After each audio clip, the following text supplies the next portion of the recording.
Hey everybody, welcome po. Kamusta po kayong lahat? Welcome sa Daily Devotions ng RLCC. At ako po si Pastor Bong Bailon, Senior Pastor po ng RLCC. And of course, I'm thankful to the Lord for each one of you na nakikinig dito sa Daily Devotions.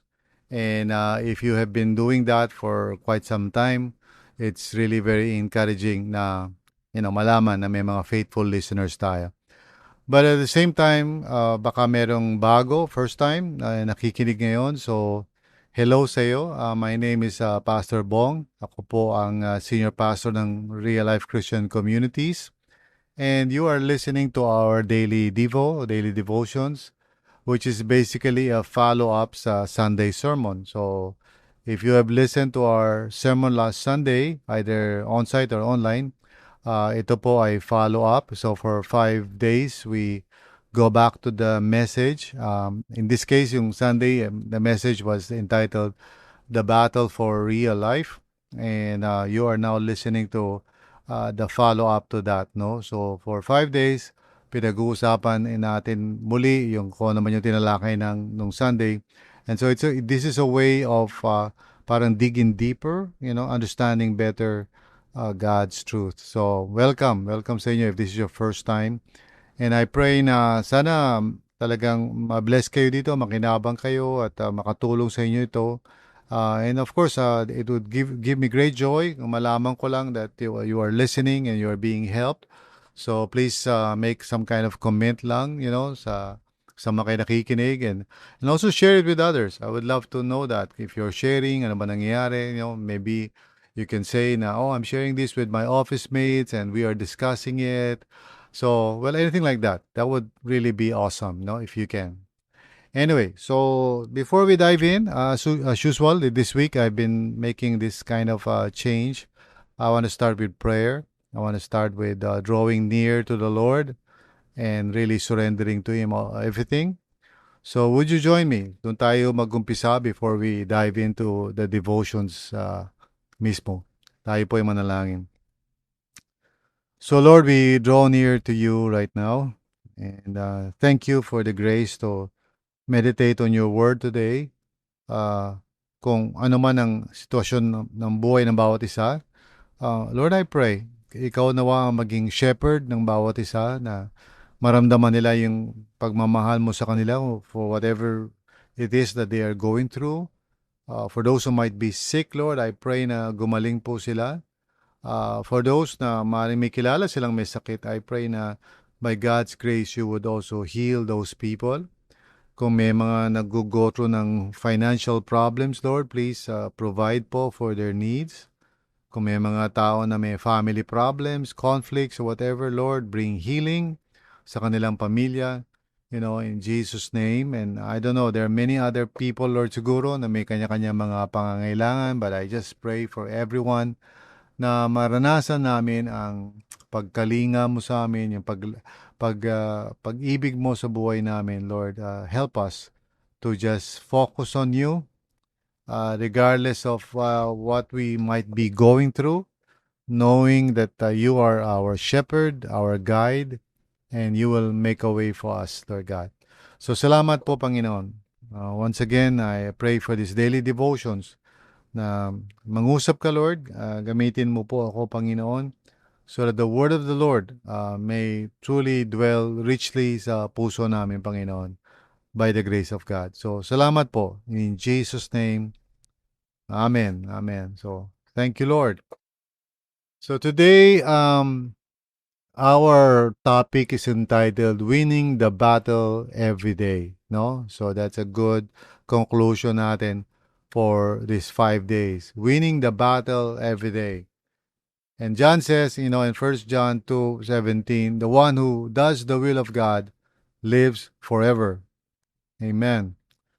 So those of us who put our faith in Jesus, alam natin God has promised immortality for us so that even if we die, we continue to live in His presence. And one day, hindi natin alam kung kailan yun, we will be resurrected and given new bodies that will never die. And we will experience the Lord forever in His kingdom. in the new creation. So, thanks be to God.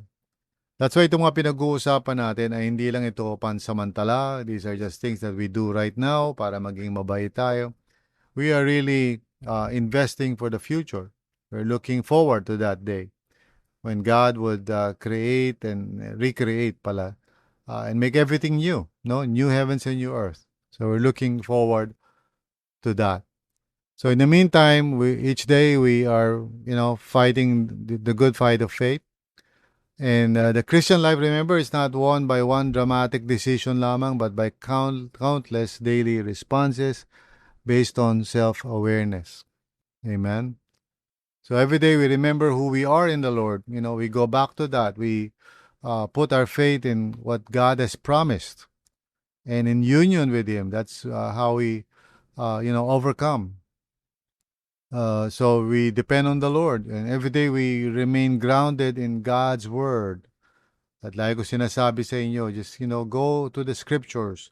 Learn to study. Wag lang basta puro experience lang. No, puro lang saya, puro lang activity, fellowship. All those things have their valid place in the Christian life, pero wag po nating kaligtaan ang Word of God sa buhay natin. So, I also basically said, yesterday na we need to, discern yung mga subtleties o yung parang deception ng kaaway because he does not tempt us with something na talagang obvious na masama. But he rather, he uses yung magkahalo na may konting katotohanan, may konting kasinungalingan, so to pull us away from our sincere devotion to Jesus Christ. So itong mga sinasabi ni John is really very practical, something na we can truly live by. Yung victory natin does not come from trying hard, but from remaining in the Lord and responding from that position of grace. Yung assurance natin of the love of God na hindi nawawala yan kahit nag-fail tayo, nagkakamali tayo.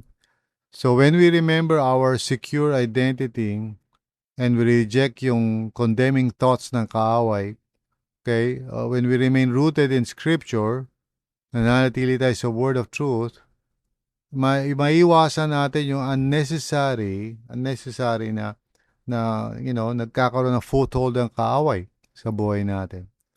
So when we choose to obey God's will, over the world's deceiving invitations, na sometimes may mga bagay na, maybe sabihin ng mga friends natin o mga tao sa paligid, wala, okay lang naman yan, wala masama dyan.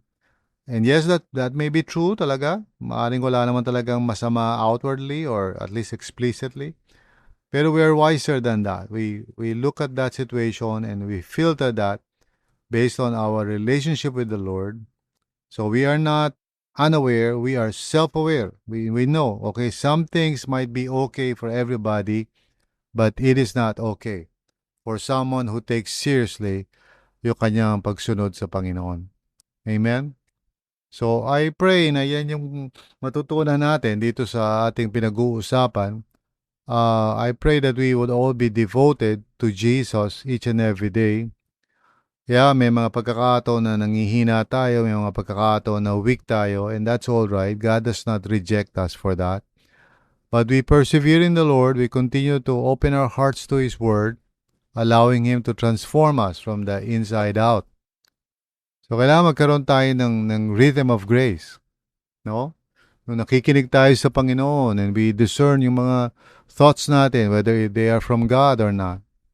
And we pursue, spiritual growth and maturity in the Lord. Siyempre, hindi man nawawala yung mga temptations, ganyan, mga disappointments, struggles, bahagi yan ng buhay natin each and every day. Even Christ our Lord suffered, nakalagay naman sa scripture yan. Pero makikita rin natin sa lifestyle ni Jesus that He actually practiced sacred rhythms that keeps Him connected and paying attention to God the Father throughout His life. Yun ang ating model. Now, we want His life, to really permeate every area ng buhay natin. So, wherever and whenever parang may feeling tayo that something is not right, we just come to the Lord and say, God, in this area, would you just manifest yung ating divine union and just help me to remember that I am in you and you are in me. No? So, life happens, alam natin yan, but in the Lord Jesus, we can win every battle. If we are aware, hindi tayo parang bulag o nawawala sa wisyo, but we walk each day in faith.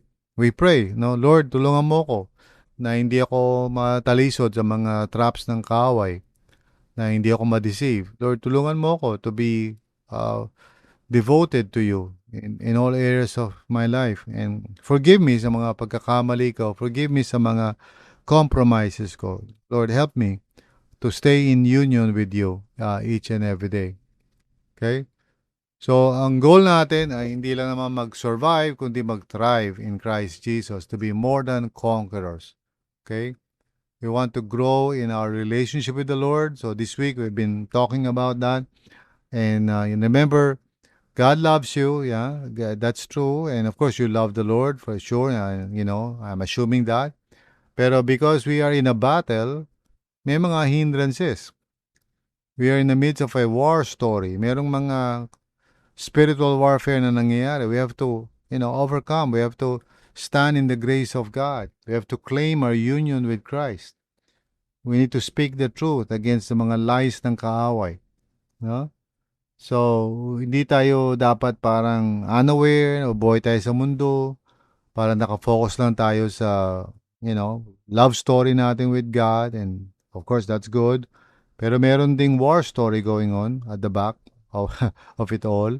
And we must be guarded. We must, pay attention to our life and our doctrine and all of that. And walk, faithfully with our God. Thankfully, hindi naman nakasalalay lahat sa atin to. I mean, the Lord has promised to shepherd us. He who began a good work will continue and complete it, in Christ Jesus. And greater is He who is in us than the one who is in the world. So, this is not about us striving to survive. This is the Lord, our God, our shepherd, who is walking with us, guiding us. Now, meron tayong part doon to participate in that. Hindi naman tayo passive lang. But we trust God and we listen to His voice and we obey Him each and every day. We keep in step with the Spirit. Amen? We keep in step. So I hope na yan, it brings us to a close dito sa 5-week devotions natin. But really, I'm just encouraged na, if you're listening for the last past 5 days, praise God for that.